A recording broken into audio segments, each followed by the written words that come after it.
Well, thank you very much for taking the time to watch this video. You know, I've got a challenge before me. My challenge is to motivate you to take action. And you're very, very important in the kingdom of God, and your action is critical. So stay with me here.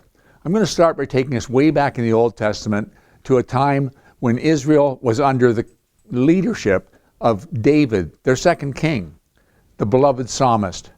The first king had been Saul, but he had disobeyed God, he'd sinned, and God decided that he needed to remove Saul and replace him with a young man named David. He sent Samuel to anoint David as king when David was just a young boy looking after his father's sheep. Well, over time, through the orchestration of God, David became affiliated with Saul, worked together with Saul, part of Saul's army, and became part of Saul's family. Saul loved David until he got wind of the fact that David was the one that God was electing to be the next king. And Saul's idea was if he could kill David, he could secure the kingdom for himself. So David ended up fleeing for his life, hiding in caves and in the woods and all sorts of things as Saul and his armies tried to pursue David and put him to death. Well, over time, Saul in battle was slain. And the nation of Israel selected David and brought him in and established him as king. But you know, the fact that David was king didn't mean he had an easy, secure ride. There were numbers of times when his rule was challenged. David's own son, Absalom, he had a number of wives, a number of children. One of his sons, Absalom, decided he should be king. So he worked with flattery behind the scenes, won over the hearts of the people, and came in, and David fled for his life. Well, a battle ensued, and Absalom was killed, and once more, David was established back in king. Then a man named Sheba decided he could be king. And David again was forced to fight to defend his reign and slay Sheba and assume the throne once again. I think David wanted to stay king till he drew his last breath, kind of like Queen Elizabeth did. But circumstances didn't work out that way. Said David had a lot of children. One of his children, Adonai, decided that he wanted to be king. And as David was old, no longer could go out and fight battles, no longer was in the public eye, was residing in the palace, Adonai set a great big feast up, invited all kinds of key people, including Joab, the leader of David's army, including Abiathar, the priest. But he didn't invite Solomon because he knew that Solomon was God's choice to replace David. And he set himself up like this, and Bathsheba, David's wife, who was the mother of Solomon, got wind of it. And she knew this was disastrous. One of the things that people would often do when they became king is they'd slay all their brothers so there'd be nobody else that could challenge their throne. And so she felt that because especially that Adonai knew that Solomon was the one that was anointed by God, one of the first things he would do if he became king would be to slay her son and possibly herself. So David was doing nothing. So Bathsheba came in and she said this. She said, "And now behold, Adonai reigneth, and now my lord the king, thou knowest it not. And he has slain oxen and fat cattle and sheep in abundance. He's called all the sons of the king, and Abiathar the priest, and Joab the captain of the host. But Solomon thy servant hath he not called. And thou, my lord, O king, the eyes of all Israel are upon thee, that thou should tell them who should sit on the throne after my lord the king." She went out, very shortly thereafter orchestrated. Nathan came in. Nathan was the prophet. And Nathan said, "My lord, O king, hast thou said Adonai shall reign after me, and he shall sit upon my throne? For he's gone down this day and has slain oxen and fatted cattle and sheep in abundance. He'th called all the king's sons and the captains of the host and Abiathar the priest, and behold, they eat and drink before him, and they say, God save King Adonai. But me, even my thy servant, and Zodak the priest, and Benaiah the son of Jehoiada, and thy servant Solomon, hath he not called? Is this thing done by my lord the king? And thou hast not showed it unto thy servant, who should sit on the throne of my lord the king after him?"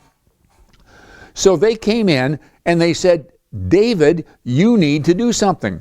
David wasn't planning on doing something, but he became very aware that he needed to. He couldn't wait until he died and the throne would just be absolutely passed on to Solomon. He had to take action. So he brought his ass, prepared it for Solomon to sit on, put the crown on his head, had people go ahead of him and say, "God save King Solomon." And Adonai recognized that. The people who were with him fled for their lives. Adonai went into the temple, hung onto the horns of the altar. In other words, saying that the situation is reversed, and they're now going to take my life, and I'm begging for my life. But because of that, because of David's action, the kingdom was established as God had promised to Solomon, and Solomon reigned for 40 years. How different it would have been if David hadn't acted. And perhaps David would never have acted if he hadn't been nudged by a couple of key people.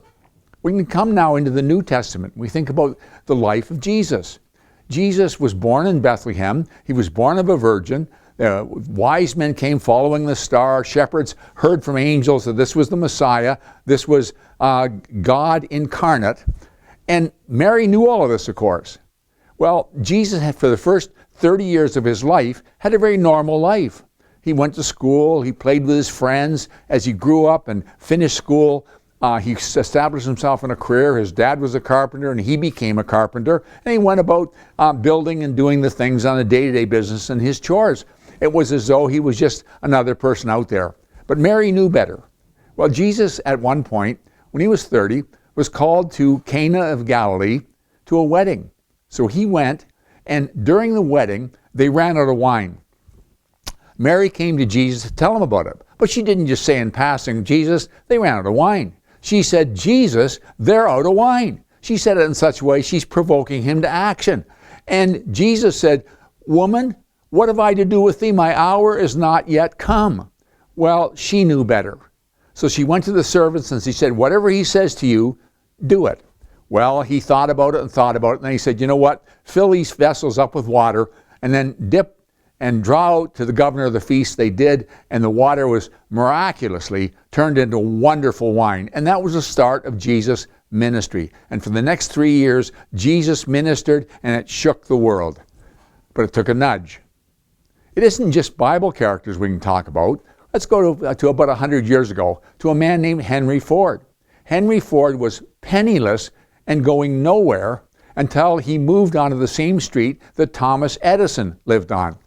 And Henry Ford got to know Thomas Edison, and Thomas Edison saw potential that Henry Ford didn't realize he had. And Edison gave Henry Ford a nudge, and as a result of that nudge, Henry Ford set up the Ford Motor Division, set up the concept of an assembly line, and created motor vehicles that were available to the common man, and that company still goes strong today. He got a nudge. You know, we hear a lot about influencers these days. And what we're talking about is people in the public eye, people who are maybe sports personalities, people who in social media have a tremendous impact, and thousands or maybe even millions of people watch them, and they can set trends. They can brand endorse so that it can change buying patterns and so on. I'm not talking about that. These things come and these things go. I'm talking on one-on-one impact that you can be as an influencer.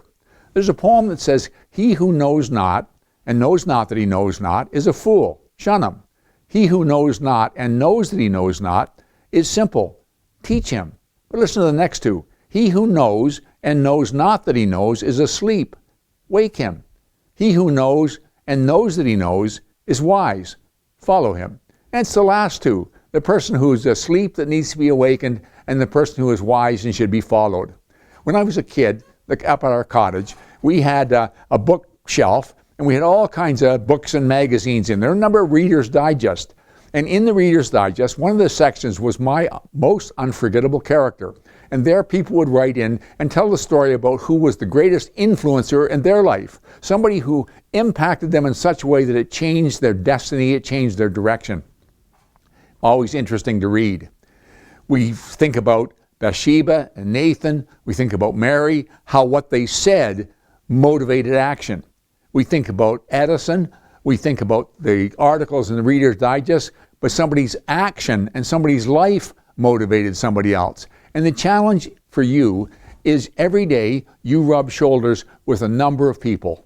And a lot of these people have seeds of greatness inside them that they don't even realize. They're asleep. Wake them. Co-workers, family, friends, amazing potential. He that is asleep, wake him. By word. A word fitly spoken is like apples of gold and pictures of silver, the Bible tells us. Give instruction to a wise man, Proverbs says, and he will be yet wiser. Teach a just man, and he will increase in learning. Proverbs again says, a word spoken in due season, how good it is. So they need a word from you, and that word can lift their spirits, that word can give them fresh direction, that word can wake them up to understand the potential they have within them. Or a bad word can go the other way. You know, I think of Sylvester Stallone. Sylvester Stallone, of course, you all know who he was as a renowned actor, and he accomplished a great deal on the silver screen, but also in life in general. He has in his study in Hollywood, he's got a letter he got in high school from the high school counselor who was assessing his capabilities. And the letter said, you should never aspire to anything higher in life than being an elevator operator. He looked at Sylvester and said, there's no potential there. Fortunately, he didn't listen to that influencer. He listened to people who had an impact in his life and said, you can do great things. And he did. And you're dealing with people on a daily basis who don't know that God's placed greatness within them. They need to hear it from you. They need to hear it, and they need to also see it. He that walketh with wise men shall be wise. And that's a two-edged sword. We need to walk with wise men. We need to walk with people that can inspire us to be greater than we are. But we also need to understand there's a host of people who are looking at us and listening to us and walking with us. And they need the encouragement, they need the word, they need the impact that your life can make. And you can make an amazing difference. Thank you very much for taking the time to watch this video. Look forward to talking to you again next week.